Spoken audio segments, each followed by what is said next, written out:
გამარჯობათ ხალხო. დღეს მე მინდა ვისაუბრო ქვებზე ზოდიაქოების მიხედვით. და პირდაპირ ვთქვათ, ეს არ არის სწორი. მეტიც ზედაპირული ცოდნის შედეგი არის და მავნებლობაც კი. და რატო არის მავნებლობა? მოდი ავხსნათ. სამყაროში ყველაფრის კლასიფიცირება შეიძლება 4-ვე სტიქიით. და ადამიანშიც ზოგადად არის 4-ვე სტიქია.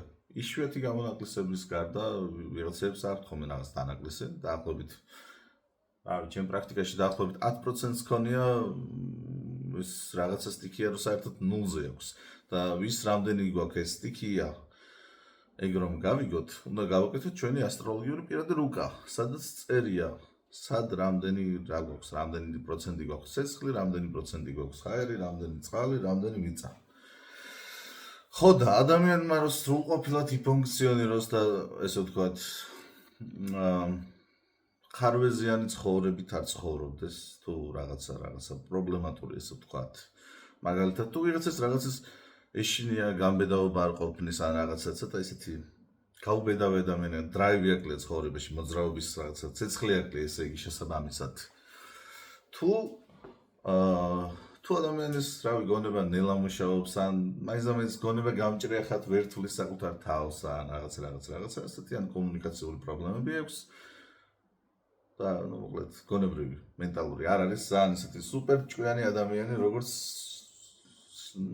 თუ სუპერ ჭკვიანი არა სხვებზე უფრო ნაკლებად გონება מחვილად მიიჩნევს საკუთარ თავს. ესე იგი ეს ადამიანი ამ ადამიანს აქვს დანაკლისი ჰაერის სტიქიის. თუ ადამიანი თავის თავში რაღაცა ემოციურ დანაკლისს განიცდის, თავს უბედურად გრძნობს და არ შეუძლია რომ სხვების გრძნობები გაიგოს, ანუ ემპათია აკლია ზოგადად. და ამას განიცდის და რაღაცა ესეთი ვერ არის ესე ვთქვათ ემოციონალურად სტაბილურ მდგომარეობაში და მშვიდობიანად და რაღაცა ანუ უგულო ადამიანად მიიჩნევდეს თავს. ამ შემთხვევაში ადამიანს აკლია წყლის სტიქია. მიწის სტიქიაზე რა ხდება? თუ ჩვენ ესე ვთქვათ, ყველაფერი გვაქვს, რავი, ესეთი თამამი და უშიშარი ადამიანები ვართ, იმპულსებით ახსავსე, გონებას კარგად გვიმუშავებს, ემპათიურების და ემოციონალურად სტაბილური ადამიანები ვართ, მაგრამ მაგიდაზე ვერაფერს ვერ ვდებთ, შედეგებს, ანუ ნაყოფი არ გამოაქვს, ამ ყველაფერს დოვლაც ვერ ვქნით. ესე იგი, ამ ადამიანს აკლია მიწა. თავის მიწა ნაყოფიერება, ანუ შედეგია უკვე რაღაცის განხორციელება, გამატერიალიზება და სისხლის და ხორცის შესხმა სამყაროში.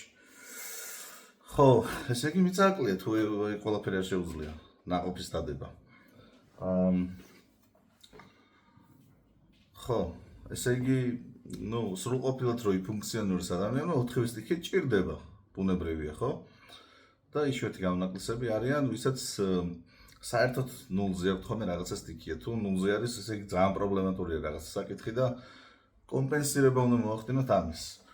და სწორედ აქ შემოდის ქვები ამ სტიქიური ენერგიებით. მაგრამ სიტყვაზე ავიღოთ ვინმე ვერძი. ვერძი ცეცხლის ნიშანია მოგეხსენებათ და ამ ვერძს თავის რუკაში აქვს ძალიან ბევრი ვერძის გავლენები და ცეცხლებით არის გადატენილი და სხვა რაღაცები აკლია. და მე ეს ადამიანი მიდის, ყიდულობს რაღაცა ცეცხლის ენერგიის ქვას, მაგალითად ვეფხვის თვალი, ცეცხლის ენერგიის ქვარი.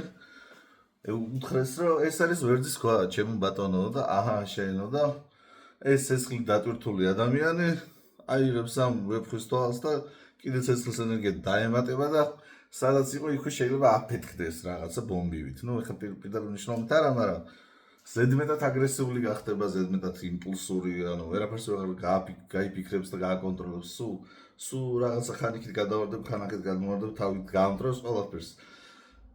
ეს თავით გამტრევა ბარიკადების გადალახვას არ ნიშნავს, ცუდ მოვლენად აღნიშნავ. ხო და არასწორია თქო მოკლედ რა, ზედმეტად გრძნობიარე ადამიანს რო კიდე წყლის ქვა მივცეთ, ვაფშე დაიღორება იქვე ადგილზე და რაც გაკლია, ის უნდა მიიღო. თუ გინდა რომ კარგად და სწორად იფუნქციონირო ადამიანმა და რაღაცა შედეგები დადო რეალური და არა რა ვიცი კაროჩი, იხდით. ხო, რა შეგვიძლია დავამატოთ? როგორ გავიგოთ, რამდენი რა გვაქვს? კომენტარებში დავწერ სტიქიების მიხედვით რომელი რა ქვა არის, მე რომ გაიგებთ ვის რა გაკლიათ, რო იცოდეთ რა იყიდოთ და როგორ დააბალანსოთ.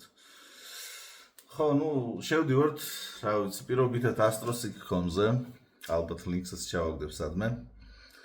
ვაკეთებთ დღე წელი დაბადების საათი და ადგილი შეიძლება საქართველოში თუ ხარ დაბადებული, პროსტა თბილისში ჩაწეროთ, იმიტომ დიდი სხვაობა არ აქვს.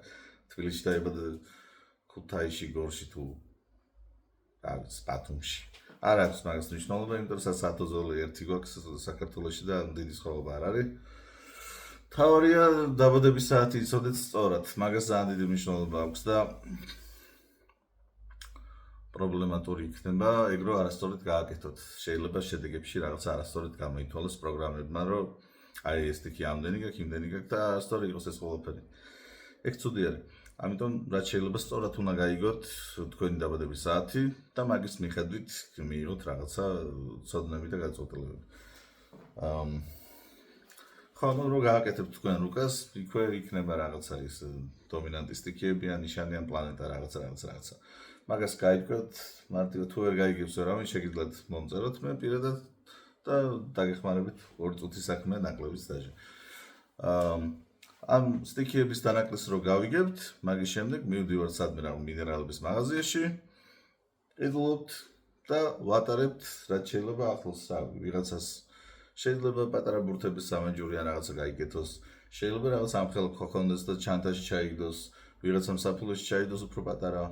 არავის სახში თუ ზის ან ოფისში თუ ზის, დადოს ხომ ეს დიდი ლოდი თუ აქ რამე, წვერ წინ დაიდოს და იმ ხელა ენერგიას გამოასხივებს, რომ საკმარისი იქნება მთელი ცხოვრებისთვის. მე მგონი სულ ეს არის. ხო, აბა გამოგადგებათ იმედი რამეში ვინმეს დარწმუნებულად გამოგადგებათ, იმიტომ რომ კარგი ინფორმაციაა. და აბა იუპიტერის მადლები თქვენსკენ ხალხო. დავით.